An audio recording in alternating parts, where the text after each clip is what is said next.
धन्यवाद करता हूँ आज के वक्त के लिए, समय के लिए। आपका वचन जिंदा है और जो भी तुम्हारे बच्चे आज ये वचन सुने, उन जिंदगियों के ऊपर तेरी रहमत से भरा, करुणा से भरा हाथ हो और एक एक को बहुत बरकत देना और हर जिंदगी को आशीष देना। आपके बेटे यीशु नाम का मैं वास्ता देकर मांगता हूँ, आमीन। मैं प्रभु का धन्यवाद करता हूँ, प्रभु की तारीफ करता हूँ आज के समय के लिए, आज के वक्त के लिए जो प्रभु ने हमको दिया। और मैं प्रभु के वचन में से पढ़ूंगा। आइए हम सभी गौर करेंगे प्रभु के वचन के ऊपर। जब हम प्रेरितों के काम उसका जब हम 20 अध्याय पढ़ते हैं और उसकी 26 और 27 आयत जब हम पढ़ते हैं तो उसमें प्रभु की खास जो रहमत है हमारे ऊपर होनी चाहिए, कैसे होगी, कैसे होनी चाहिए, वो प्रभु के वचन में बताया है। प्रभु का वचन यूँ कहता है, इसलिए मैं आज के दिन तुमसे गवाही देकर कहता हूँ कि मैं सबके लहू से निर्दोष हूँ, और क्योंकि मैं परमेश्वर के सारे अभिप्राय को तुम्हें पूरी रीति से बताने से ना झिड़का। यानी मैं परमेश्वर की सारी मनसा को तुम्हें पूरी रीति से बताने को ना झिझका। प्यारे अजीजों, प्रभु का वचन जब हम पूरे ध्यान से, जैसे हम एक कपड़ा लाते हैं अपने पहनने के लिए, तो उस कपड़े को पूरे ध्यान से हम देख कर लाते हैं और उसकी जो कीमत है वो भी हम ऐसे नहीं दे देते। उसकी कीमत भी यदि हमको अच्छा लगे तो उसको देखकर ध्यान से, तो जब हम उसका पैसा देते हैं वो भी पूरे ध्यान से देते हैं। हमारे घर में कुछ कार्य होते हैं, कुछ काम होते हैं, वो काम भी हम बहुत ध्यान से करते या करवाते हैं। हमारा दिन भर का बहुत जो वर्क होता है, काम होता है, कैसा भी काम हो, वो भी हम पूरे ध्यान से करते हैं। ऐसे ही इन सब बातों से बढ़कर, इन वस्तुओं से बढ़कर, कामों से बढ़कर उत्तम है खुदा का वचन, खुदा का कलाम। जब हम पूरे ध्यान से इसको पढ़ते हैं, सुनते हैं, तो प्रभु फिर हमारे ध्यान को देखकर हमें बरकत देता है। क्योंकि ज्ञान की बात करें तो ज्ञान सभी के पास है, बहुत लोगों के पास है, अच्छे प्रीचरों के पास ज्ञान है। ज्ञान की बात करें, सुलेमान के पास बहुत ज्ञान था, पर ध्यान इसलिए देना है क्योंकि यदि ज्ञान होने से हम अपने ऊपर ध्यान नहीं देते, जो ज्ञान हम दूसरों को देते हैं, हम ज्ञान सुनाते हैं, ज्ञान सुनते हैं, पर जब हम ध्यान नहीं देते तो आप जानते हो सुलेमान नीति वचन में और भी कितनी अच्छी अच्छी बातें हैं और हमारी बढ़ोतरी के लिए, तरक्की के लिए। पर आप ये सब कुछ जानते हो कि उसकी जो सुलेमान की लास्ट मोमेंट्स क्या थी, वो सब कुछ इसलिए था क्योंकि उसके पास प्रभु का ही दिया हुआ ज्ञान तो था, प्रभु ने ही उसको दिया था, पर उसने अपना ध्यान नहीं रखा। और जैसा प्रभु ने कहा वैसा नहीं, उसने वैसा किया जैसा उसको अच्छा लगा, उसके जिस्म को अच्छा लगा, उसके ख्यालातों को अच्छा लगा। इसलिए पूरे ध्यान से प्रभु को, वचन को, जब भी तुम बाइबल पढ़ते हो, प्रभु की हजूरी में संगत करते हो, प्रभु के भवन में जाते हो, प्रभु के दास लोगों के पास जाते हो, तो पूरे ध्यान से सुनो और प्रभु के आत्मा की क्या योजना है, प्रभु के आत्मा की जो भली इच्छा है वो क्या है, प्रभु की जो भली योजना है वो क्या है। इसलिए ध्यान से पढ़ना समझना ही हमारी बरकत है। और ऐसा जब हम करते हैं तो प्रभु हमारे ऊपर खुश होता है और हमारे अच्छी तरह से सुनने से, पढ़ने से, जब हम अच्छी तरह से ध्यान देते हैं अपनी ज़िंदगी के ऊपर, क्योंकि बहुत बार हम सुन भी लेते हैं, अच्छा पढ़ भी लेते हैं, प्रभु का वचन पढ़ते हैं, अच्छा सुनते हैं, पर हम कई बार पढ़ते हैं तो हम ये ध्यान देते हैं कि ये बात मैं उसको बताऊंगी, ये बात मैं उसको बताऊंगा, यानी ध्यान भी तो देते हैं पर लेकिन दूसरों की तरफ, पर दूसरों के लिए नहीं। जैसे हमारी रोटी कोई और नहीं खा सकता, हम खाएंगे तो हम शरीर में जिंदा रह सकते हैं। इसलिए बाइबल को पढ़कर, वचन को सुनकर, पढ़कर हमको पहले अपने ऊपर ध्यान लगाना है। सो आए हम इस वचन पर गौर करें।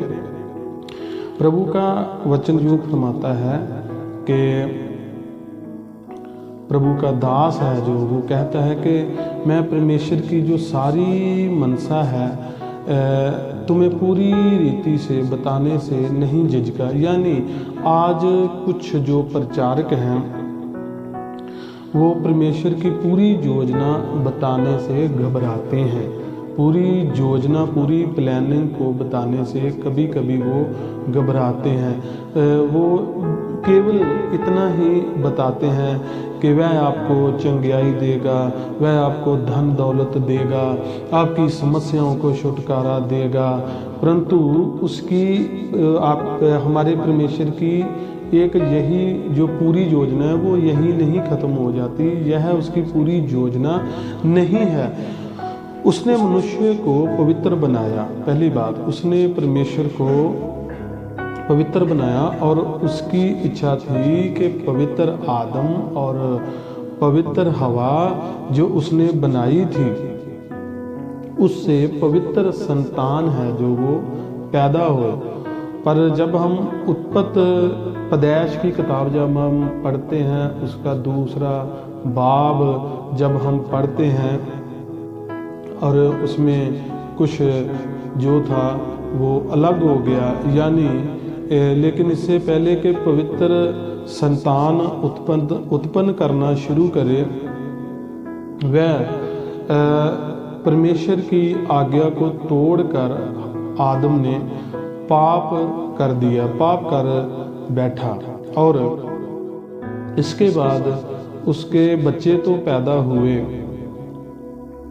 पर मैं आपको बताना चाहता हूँ वह भी पापी ठहराए गए, वह भी पापी ठहरे। और बच्चे तो पैदा होने शुरू हो गए, परंतु वह पवित्र नहीं थे, वह भी पापी थे। काइन ने हाबिल को मार डाला और उसके बाद लमेक ने स्त्रियां ब्याह ली और हथियार बनाना शुरू कर दिए। और उत्पत्ति जब हम 4 बाब पढ़ते हैं तो उसमें लिखा पाप करने में इंसान की जो तरक्की है वो बढ़ती गई, धीरे धीरे हथियार बनने के बाद बम बनने हैं जो वो शुरू हो गए। शराब, सिगरेट, बीड़ी, तम्बाकू, ऐसी बहुत सी गंदी चीज़ें हैं जो वो आदमी की जो ज़िंदगी में है वो आनी शुरू हो गई, यानी आदमी ने खुद ब खुद बनानी शुरू कर दी। मैं आपको बताना चाहता हूँ। और उसके बाद आज भी जो पृथ्वी है पूरे पाप से भर चुकी है, परंतु लोग पापी है, पवित्र नहीं। इसका मतलब है कि परमेश्वर की पूरी योजना थी जो वो कामयाब नहीं हुई, परंतु परमेश्वर तो परमेश्वर है, वह कुछ भी कर सकता था। परमेश्वर तो परमेश्वर है, परंतु वह कुछ भी कर सकता था। इसलिए उसने आपको और मुझको पवित्र बनाने के लिए, पवित्र ठहराने के लिए अपने बेटे यीशु को हमारे लिए इस जगत में दे दिया। अपने इकलौते बेटे यीशु मसीह को इस संसार में भेज दिया। उसने सारे पवित्र को बनाने के लिए, सारे संसार को पवित्र बनाने के लिए अपना पवित्र खून है जो वो क्रूस पर दे दिया, अपने आप को क्रूस पर कुर्बान कर दिया।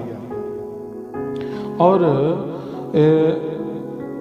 जब हम आज परमेश्वर की पवित्र योजना देखते हैं तो परमेश्वर की जो पवित्र योजना है कि इंसान पवित्र बने, तो उसकी पवित्र योजना उसके पवित्र बेटे यीशु मसीह के वसीला के द्वारा ही पूरी होती है। उसके बेटे प्रभु यीशु मसीह के वसीला से ही पूरी होती है। जब हम उसको ग्रहण करते हैं, उसको कबूल करते हैं, जैसे पौलुस कहता है कि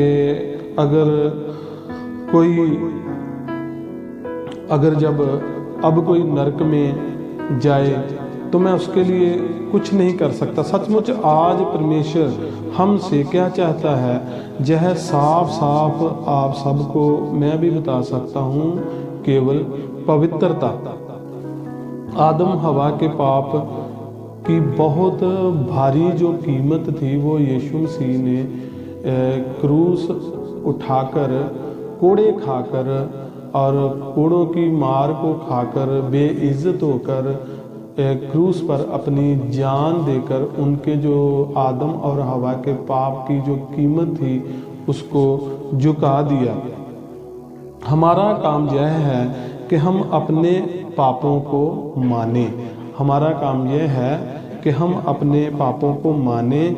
यदि हम पवित्र बनना चाहते हैं तो हमको अपने पापों को मानने की ज़रूरत है। जैसे एक कीचड़ हो तो कीचड़ में जब इंसान खड़ा होकर पाँव को धोता है तो बोले कि मैं अपने पाँव को साफ कर लूँ, यदि वो बोले कि मैं साफ हो जाऊँ तो वो साफ नहीं हो सकता। पहले वो कीचड़ से बाहर निकले।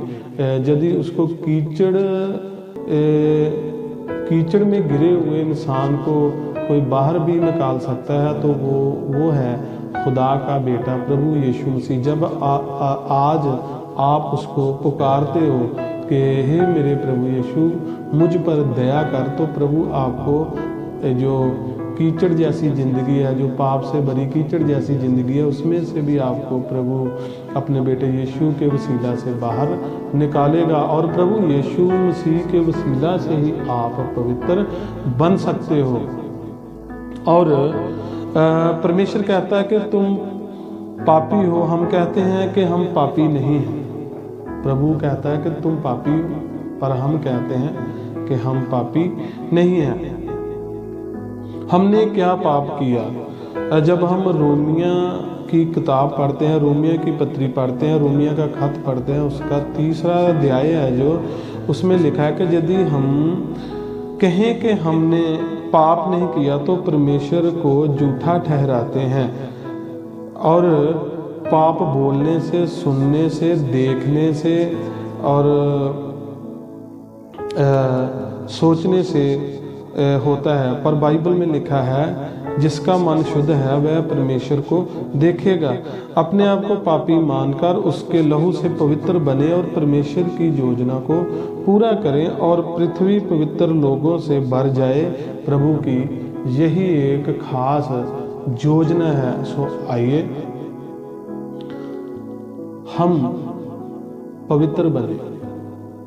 जैसे इब्रानिया की पत्री में लिखा है कि प्रभु यीशु हमारे लिए कैसे दुख में जाकर, रात को जाग कर और आंसू बहा कर हमको कामिल हम बने, सिद्ध बन जाएं। और प्रभु की जो पवित्र योजना है पूरी पवित्रताई की, वो हमारे जीवन में पूरी हो। उसने कैसे दुआ की, अपने आप को प्रभु के आगे रखा। ऐसे ही हम आज जितने भी हैं प्रभु के बेटे और प्रभु की बेटियां, छोटे बड़े जितने भी हैं, प्रभु ये चाहता है कि हम पवित्र बने। और प्रभु का कलाम पवित्र है, हम उस पर मनन करें और उसके बेटे यीशु को कबूल करें जो हमें सारे पापों से शुद्ध करता है, हमारे पापों को माफ़ करता है, पापों से शुद्ध करके हमको वो पवित्र बनाता है। और जो प्रभु की बलि योजना, बलि इच्छा है जो फिर हमारी ज़िंदगी में दिन प्रतिदिन है जो वो पूरी होती जाएगी। प्रभु आपको बरकत दे, प्रभु आपको आशीष दे। प्यारे प्रभु, मैं आपका धन्यवाद करता हूँ, इन बच्चों को बरकत देना। और जो भी तेरा वचन इन लोगों ने, तेरे बच्चों ने सुना है, इनकी ज़िंदगी के अंदर ये वचन कार्य करे। और जहाँ जहाँ पर भी आपके बच्चों ने जिन शहरों में, घरों में रहकर इस वचन को सुना है, इनकी और भी तरक्की हो और बरकत हो। आपके बेटे यीशु नाम का मैं वास्ता देकर मांगता हूँ, आमीन।